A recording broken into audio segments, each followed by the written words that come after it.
Pemirsa, kasus kekerasan yang dialami penghuni panti asuhan Fisabilillah menjadi perhatian berbagai pihak. Para anak korban kekerasan memerlukan perlindungan hukum agar tidak terjadi lagi.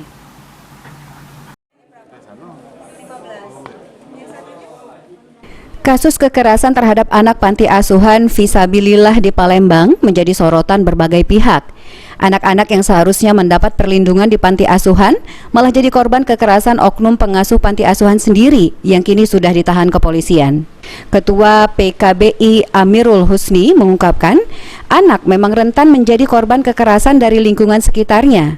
Untuk itu perlindungan hukum kepada anak diperlukan dan menjadi perhatian bagi semua pihak agar hal ini tidak terjadi lagi. Kekerasan terhadap anak, kekerasan terhadap perempuan itu sangat punya risiko.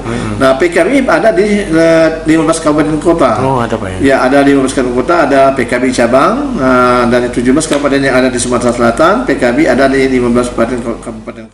Peran masyarakat yang berada di lingkungan sekitar menjadi penting. Jika mengetahui ada anak yang menjadi korban kekerasan, diharapkan untuk melapor kepada kepolisian atau ketua RT. Anak-anak panti asuhan Fisabilillah yang menjadi korban kekerasan saat ini telah dipindahkan ke Panti Sentra Budi Perkasa. Aprianto, PAL TV.